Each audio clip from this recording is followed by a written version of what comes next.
आयुर्वेदाने आपल्या प्राचीन भारतीय संस्कृतीत मानवी आरोग्याला आणि शरीराला खूप मोठे महत्त्व दिले गेले आहे. जेव्हा आपण परमपूज्य श्री गुरु दत्तात्रयांचे स्मरण करतो, तेव्हा आपल्याला केवळ अध्यात्मच नाही, तर निरोगी आणि संतुलित जीवन जगण्याचा एक अनमोल गुरुकिल्ली मिळते. श्री गुरु दत्तात्रय हे त्रिदेव म्हणजेच ब्रह्मा, विष्णू आणि महेश यांचे एकत्रित स्वरूप मानले जातात. दत्तात्रय यांनी प्रकृतीच्या 24 गुरूंकडून ज्ञान प्राप्त केले आणि मानवाला निसर्गाच्या जवळ जाऊन कसे जगले पाहिजे हे शिकवले. श्री गुरुचरित्र आणि प्राचीन दत्तसंहिता यांच्यासारख्या ग्रंथांमध्ये मानवी शरीराचे संतुलन, आहार आणि दैनंदिन दिनचर्या याबद्दल अत्यंत मोलाचे मार्गदर्शन आढळते. श्री गुरुदेव नेहमी म्हणत असतात की शरीर माध्यम खलुम धर्म साधनम, म्हणजेच धर्म, अर्थ आणि काम आणि मोक्ष या सर्वांसाठी शरीर निरोगी असणे ही पहिली पायरी असते. परंतु आजच्या आधुनिक काळात विशेषतः महिलांमध्ये एक मोठी समस्या प्रामुख्याने दिसून येते, ती म्हणजे पोट बाहेर येणे किंवा पोट लटकणे. अनेक महिला विचारतात आणि महिलांचे पोटही प्रामुख्याने का वाढते, याचे मुख्य कारण म्हणजे वयाच्या निरनिराळ्या टप्प्यांवर, गर्भावस्थेनंतर किंवा मेनोपॉजच्या वेळी महिलांच्या शरीरात होणारे मोठे हार्मोनल बदल, घरकामाच्या व्यापात किंवा बसून राहण्याच्या सवयीमुळे मंदावलेली चयापचय शक्ती, डिलिव्हरीनंतर पोटाचे स्नायू शिथिल होणे आणि आरोग्य, आहार व ताणतणावामुळे वेळेवर न जेवणे आणि झोप पूर्ण न होणे. दत्तसंहितेनुसार आपल्या शरीरातील जठराग्नी म्हणजेच पचनशक्ती मंद झाली की अन्नाचे योग्य पचन होत नाही आणि कफ व चरबी शरीरात साचू लागते, ज्यामुळे पोटावर चरबीचा थर साचतो. श्री गुरु दत्तात्रयांच्या कृपाशीर्वादाने आणि आयुर्वेदाच्या प्राचीन तत्त्वावर आधारित महिलांचे लटकलेले पोट कमी करण्यासाठी पहिला आणि अत्यंत महत्त्वाचा उपाय म्हणजेच लिंबू आणि ओव्याचा काढा. श्री गुरुचरित्रात निसर्गातील वनस्पतीचे महत्त्व सांगितले आहे. ओवा हा जठराग्नी प्रदीप्त करतो, ज्यामुळे रात्री 1 चमचा ओवा 1 ग्लास पाण्यात भिजवून घालून सकाळी ते उकळून गाळून त्यात अर्धा लिंबाचा रस व थोडे मध मिसळून कोमट असताना प्यायल्यास पोटातील साचलेली चरबी वेगाने वितळते. दुसरा उपाय म्हणजे मेथी दाण्याचे पाणी. मेथीमध्ये भरपूर प्रमाणात फायबर असते, जे हार्मोन्सचे संतुलन राखते. त्यासाठी रात्री 1 चमचा मेथीदाणे पाण्यात भिजवून सकाळी ते पाणी पिऊन मेथीदाणे चावून खावेत. तिसरा उपाय म्हणजे जिरे आणि धण्याचे पाचक पाणी. दत्त परंपरेत आहारातील मसाल्यांना औषधांचा दर्जा दिला आहे.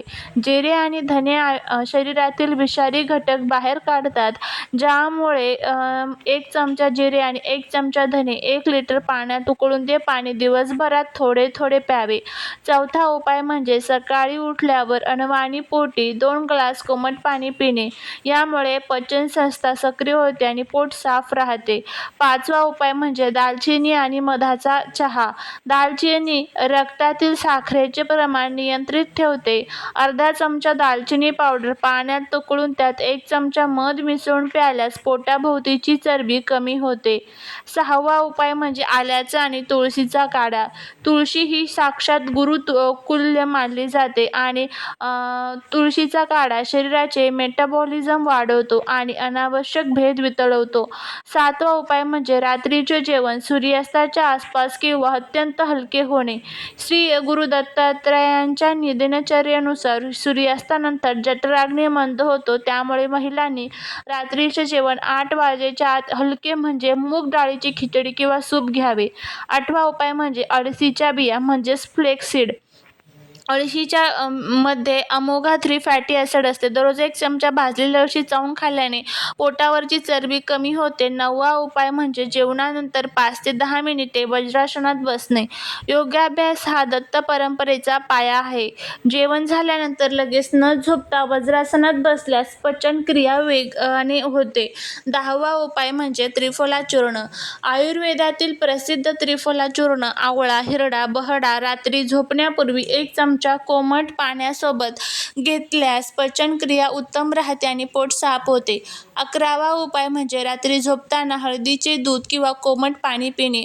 हळदीमध्ये अँटीऑक्सिडंट्स असतात, जे शरीरातील सूज आणि चरबी कमी करतात. 12वा उपाय म्हणजे रात्रीची 8 ते 7 तासांची झोप घेणे. अपुऱ्या झोपेमुळे महिलांमध्ये स्ट्रेस हार्मोन्स वाढते, ज्यामुळे पोट बाहेर येते. म्हणूनच शांत झोप आवश्यक आहे. 13वा उपाय म्हणजे सफरचंदाचा व्हिनेगर. 1 ग्लास कोमट पाण्यात 1 चमचा ॲपल सायडर व्हिनेगर टाकून जेवणाच्या 20 मिनिटे आधी प्यायल्याने भूक नियंत्रणात राहते. 14वा उपाय म्हणजे रोज 30 ते 40 मिनिटे वेगाने पायी चालणे. दत्त परंपरेतील मंदिराला किंवा औदुंबराला प्रदक्षिणा घालण्याने जसा देहाला व्यायाम मिळतो, तसेच रोज चालण्याने पोटाचे स्नायू बळकट होतात. 15वा उपाय म्हणजे सात्विक आहाराचा स्वीकार करून प्रोसेस्ड फूड, मैदा, गोड आणि पदार्थ, अतितेलकट अन्नाचा त्याग करणे. हे 15 उपाय केवळ शारीरिक चरबी कमी करत नाहीत, तर तुमच्या शरीराला आतून निरोगी बनवतात. श्री गुरु दत्तात्रय यांच्या आशीर्वादाने आणि या सोप्या उपायांचा दररोज नियमित वापर करून तुम्ही तुमचे लटकलेले पोट आपोआप कमी करू शकता. उपायांसोबतच मनाची शांती, सात्विक विचार आणि दररोज थोडेसे ध्यान किंवा नामस्मरण ठेवल्यास शरीरावर आणि मनावर त्याचा अत्यंत सकारात्मक परिणाम होतो. यासोबतच पोटाची चरबी जलद कमी करण्यासाठी आणि निरोगी राहण्यासाठी महिलांनी आहारात समाविष्ट करायच्या काही महत्त्वाच्या गोष्टी आहेत.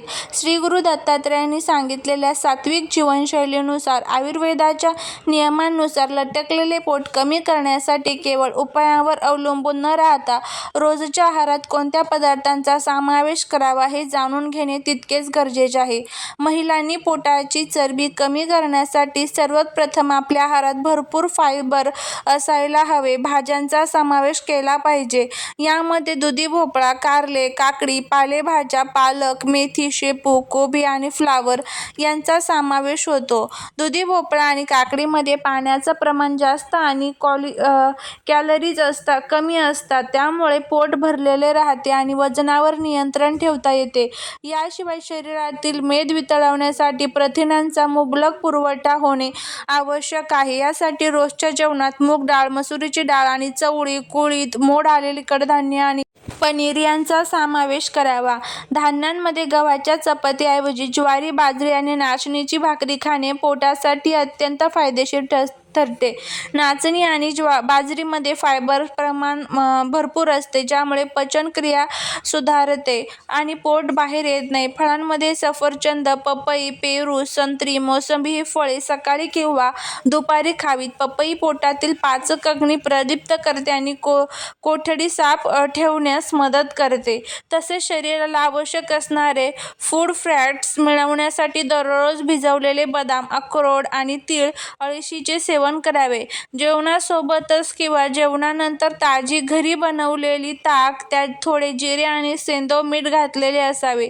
पिण्यामुळे पचनसंस्था मजबूत होते आणि पोटावर अतिरिक्त चरबी साचत नाही. दिवसभरात सात्विक आणि हलका आहार घेतल्यास, तसेच तळलेले, मैद्याचे आणि अतिगोड पदार्थ टाळून या पोषक घटकांच्या आहारात वापर केल्यास श्री गुरु दत्तात्रयांच्या आशीर्वादाने लटकलेले पोट अतिशय वेगाने आणि नैसर्गिकरित्या कमी होते. अशा पद्धतीने ह्या सर्व घरगुती गोष्टी ज्या आहेत तर त्या आपल्याला करायच्या आहेत. जर या गोष्टी आपण केल्या तर त्याचा आपल्या आरोग्याला सुद्धाच खूप चांगला फायदा होतो. आणि यासोबतच ध्यान सुद्धा करायचं आहे. रोज 15 मिनिटे आपल्या देवघरासमोर बसून आपल्याला श्री गुरु दत्तात्रयांचं मनातल्या मनात डोळे बंद करून ध्यान करायचं आहे. यामुळे आपली स्मरणशक्ती वाढते आणि जो काही एक्स्ट्राचा ताण असतो तो देखील कमी होतो. या सर्व गोष्टी तुम्ही करून बघा, नक्कीच तुम्हाला त्याचा खूप चांगला फायदा होताना दिसून येईल. झालेली सेवा ही महाराजांच्या चरणी रुजू करते. जर तुम्हाला हा व्हिडिओ आवडला असेल तर चॅनलला लाईक करा, त्याचबरोबर सबस्क्राईब करा. भेटूया पुढच्या एका छानशा नवीन व्हिडिओत एका नवीन माहितीसोबत. तोपर्यंत सर्वांना श्री स्वामी समर्थ.